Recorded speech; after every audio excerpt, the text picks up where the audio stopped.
FRCA rakes in record 1.86 billion in revenue. Telecom reforms sends home over 90 workers. And 32% of the population still living below the poverty line.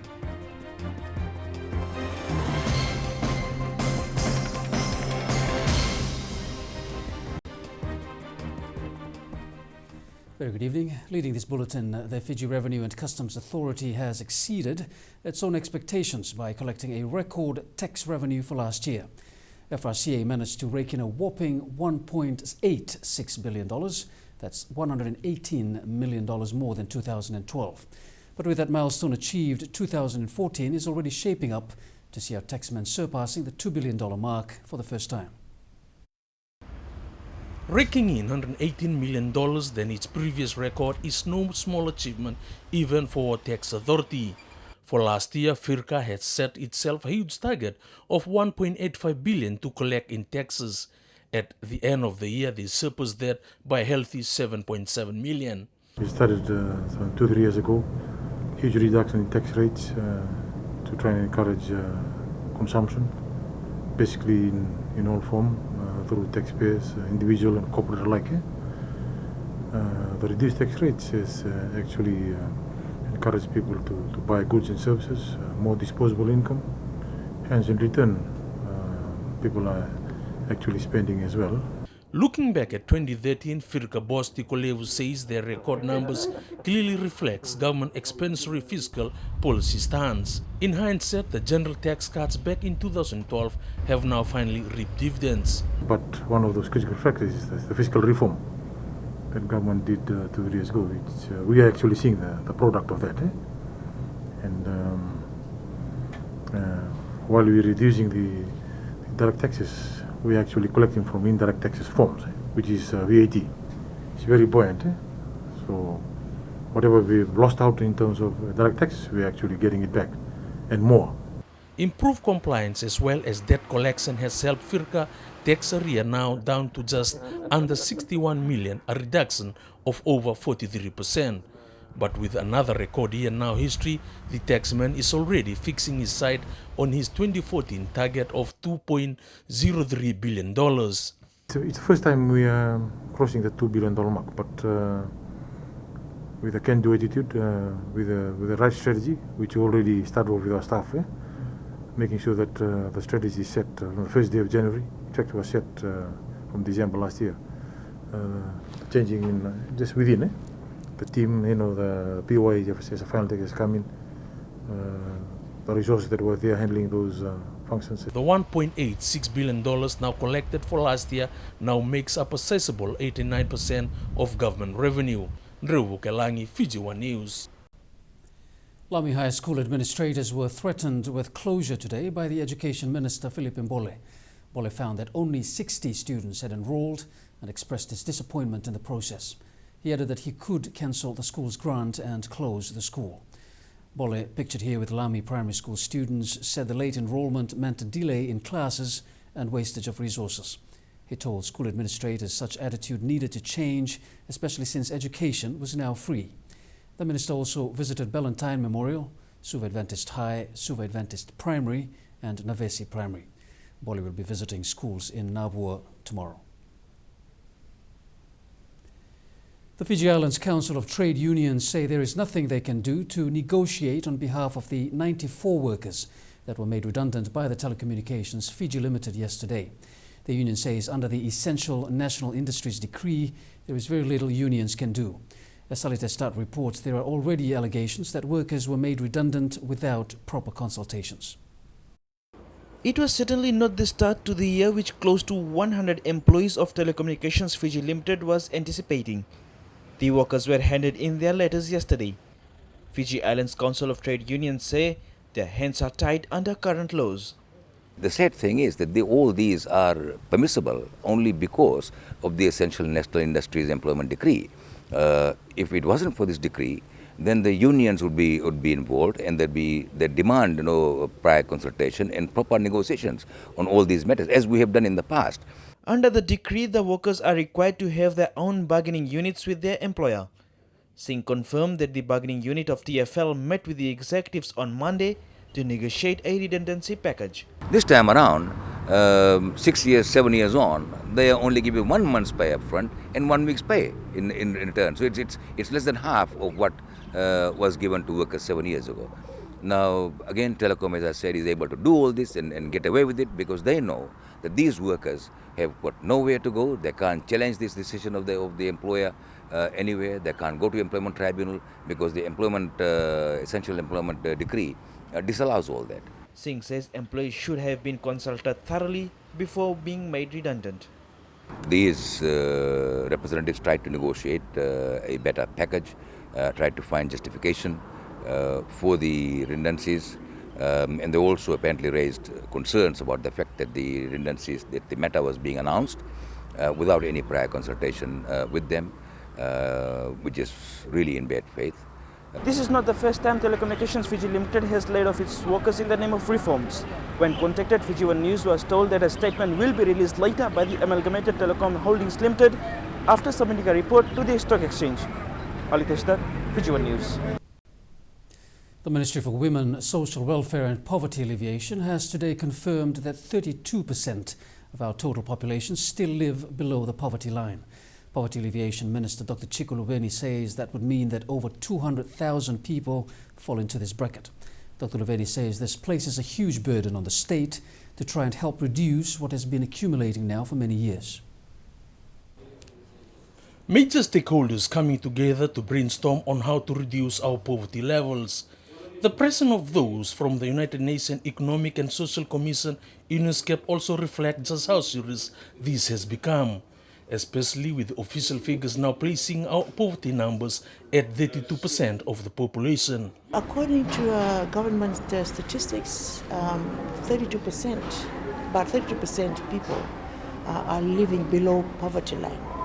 But then we question the definition of poverty in that respect, because these would be people who are receiving financial benefits either through employment or informal employment. Dr. Luveni also revealing that a family of 4 still earning below $170 a week are considered to be below the poverty line. But she says the World Bank definition of poverty here is very different. They need to be about $170 a week available for a family of 4, and that will bring them out of the poverty level. So that is more monetary poverty, the 32% I'm talking about, because when the World Bank made the review, they said that it's only 7.5% of the people in Fiji that are experiencing food poverty. And food poverty is really experienced by people who are living in urban, peri-urban areas, those that have moved from rural to urban areas where food, need to be bought. Currently, 22,000 people are assisted through government social welfare scheme. So there's quite a good number. Previously, before the review, we were covering about 4% of people who are who are living below poverty line based on government estimates. But with this reform, and because we are targeting families, we are increasing that number to about 11 to 14%. So there's many more people benefiting. Fiji One News. The Ministry of Education is now directing all schools to ensure they have the necessary fire safety equipment on their premises. This comes in the wake of ongoing concerns from several major boarding schools. Education Permanent Secretary Dr. Bridge Lal says this must be done immediately or school managements could be taken to task. In the wake of recent school fires and the revelation that fire safety may be lacking in some schools, education authorities are coming down hard, especially when we're dealing with the lives of up to 200,000 students spread right across the country. They are the rightful legal owners of the school. So we work in partnership with them. We have given the grant. They will have to purchase fire extinguishers and put them into necessary places. The ministry says there is no excuse as their $22 million grant to all schools includes funds for buying fire extinguishers and other fire safety equipment. During school visits, when district officers and people from the head office are visiting, we'll try and see that they have got fire extinguishers and other things put in. School management can purchase fire extinguisher from the money that we have provided to them. In the meantime, the Curriculum Development Unit of the Ministry is working with the National Fire Authority to raise awareness on fire safety in schools. We have carried out training for school management, where we have asked that schools try to adhere to the OHS compliance and other health and safety issues, which includes fire safety. The Ministry's intervention will no doubt be a huge sigh of relief for many parents as well as teachers. Haliteshtat, Fiji One News. Papua New Guinea is still set to deliver its promise to help Fiji conduct elections before September 30th this year. Chief Secretary to Government Sir Manasupe Zurino says the first tranche of the 50 million kina will be delivered during a scheduled trip by the PNG government to Fiji soon. Zurino says the first 25 million kina will be given this year. He says the second 25 million kina for next year will help fund the restoration of parliamentary practices, processes and parliamentary committees. The PNG team due to visit Fiji next month will include the Electoral Commissioner, election office officials and staff from the Prime Minister's office. The European Union's ambassador to the Pacific has welcomed the appointment of the Melanesian Spearhead Group as observers for Fiji's upcoming general elections. Andrew Jacobs confirmed this to Radio New Zealand, saying he still has not heard about whether the EU will be invited to send a delegation of observers as well, but they will be more than happy to if invited back. Jacobs says while there will be a lot of logistical changes getting the elections organized, the EU is still confident that things are moving in the right direction. 4 people allegedly involved in the theft of a $1 million watch from Navua have been charged by police. Between the 10th and the 13th of January, a villa belonging to a businessman from Navua was allegedly broken into, with thieves stealing $54,000 in cash and the $1 million wristwatch. Police have so far recovered $21,000. Ahead in the news, $10 insurance levy by a school under the spotlight. And find out who our top 5 world-rated resorts are.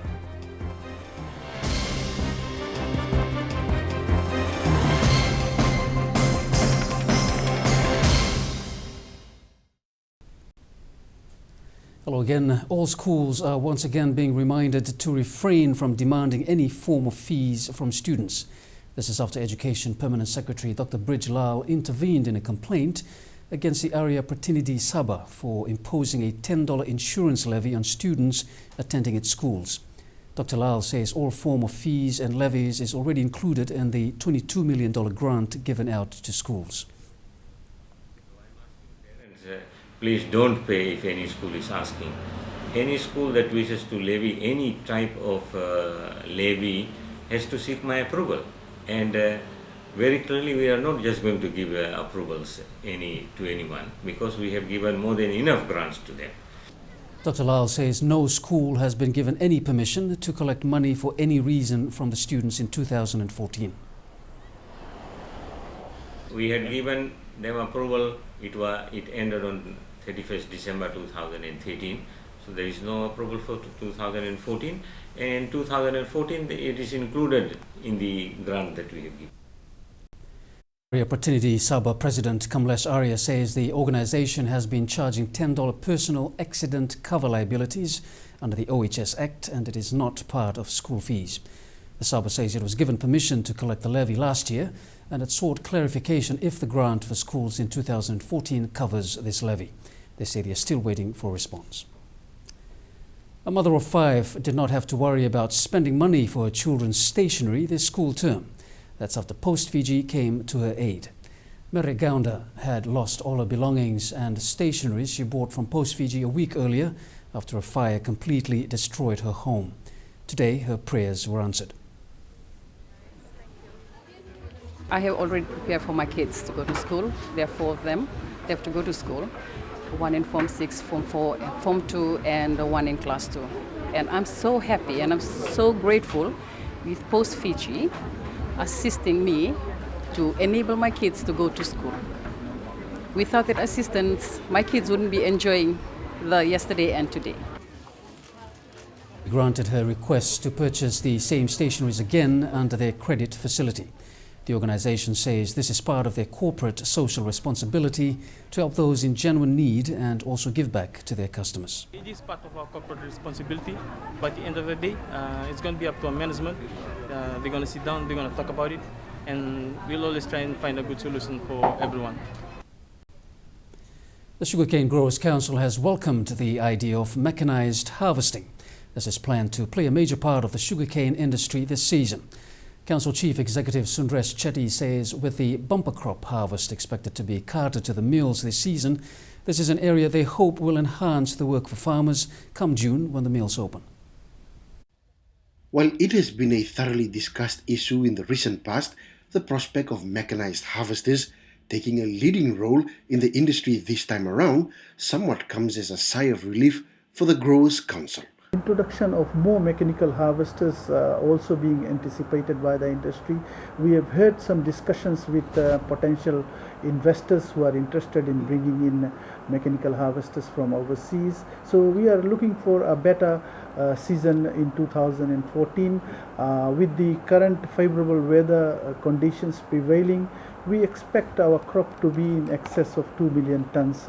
Apart from the work the industry and government has been doing to make work much easier for the farmers, Chetty says this is an area of great concern as far as getting fresh cane quickly to the mills. We must also ensure that all the cane that is standing out in the fields are harvested and delivered to the mill in time so that the growers can reap maximum benefit. Not only the growers but the whole industry and for the country as a whole. We need to ensure that all the investments that are done in the farms are taken care of. Chetty says the work in securing good transportation, roads and other issues that will increase the probability of getting quality cane to the mills in the new crushing season is an area the SCGC is working on with stakeholders now. In terms of harvesting and delivery, timely delivery to the mills and to ensure that minimum stoppage to the mill during the crushing season. We would like to see more cane being planted with improved yields, improvement in our rail transportation system, particularly this year, to ensure that more cane is carted to the mills via the rail system. Bulletin, Fiji 1 News. As highlighted in our bulletin yesterday, a group of residents living on the upper end of Kashmir are calling on authorities to look to their plight with favour. Residents are seeking those in authority to allow for a plan they can work with to alleviate the water woes they've had to contend with for the past decade and a half. Inayat Ali and his family of 7 have had to endure with cutting water from the WAF depot in Lautoka and other water sources for the past 15 years because of inconsistent water supply to their part of the Kashmir neighborhood. His call to authorities is a simple solution to a decade-and-a-half-old problem. I'll just ask for the authority and the government of the day.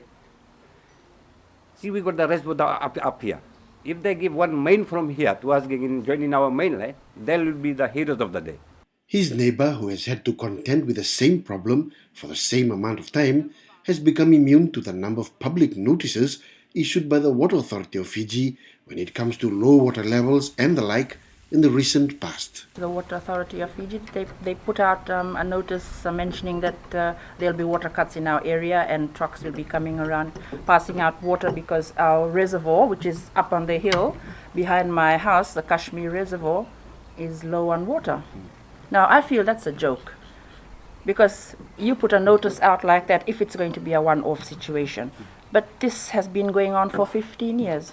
While it isn't all Kashmir that is being affected by the low water pressure, Ali says the problem still remains as a deterrent to many things in the household that could have been achieved better. So how are we going to survive if we will not get there? At the moment, if you're going to go down below to my place and now open the tap, you will see water is not coming over there. Even in this place too, water is not over here. Here, couple of house in this area, the house which is on high place, they are not getting the water. By 4 p.m. today, questions sent to the Water Authority of Fiji yesterday still remain unanswered. The hope for those living in this neighborhood is that one of life's most basic necessities is adequately and readily available in their taps in the not-so-distant future. Matthew Bulletin, Fiji 1 News. And in a statement sent in the last hour, the Water Authority of Fiji is advising all its customers in Kashmir, Lautoka, that the area is serviced from the Kashmir and Tavakumbu reservoirs. WAF says this depends on the supply from the Nangando water treatment plant. It adds because of this, any prolonging low water levels at Nangando water treatment plant will have an immediate effect on both the reservoirs. The statement says that the result of this is the reduced flow of water to customers within Kashmir. WAF says it is working on improving the Nangando levels, which should lead to improvements at the Kashmir reservoir. In the meantime, water will be carted to affected residents. Coral Coast-based Outrigger on the Lagoon, Fiji, has been rated a top 5 resort in the country. That's according to TripAdvisor, the world's largest travel site. The 2014 Traveller's Choice Award for the top 10 hotels in Fiji is in recognition of the resort's high ratings by its guests on TripAdvisor. Making up the top 5 resorts list Liku Liku Lagoon Resort, Tokoriki Island Resort, Tandrai Island Resort and Malolo Island Resort. Resort General Manager Peter Hopgood says it was thrilling to be acknowledged by their guests as among the top 5 resorts for the whole of Fiji. We have the latest from around the region up next. Stay with us.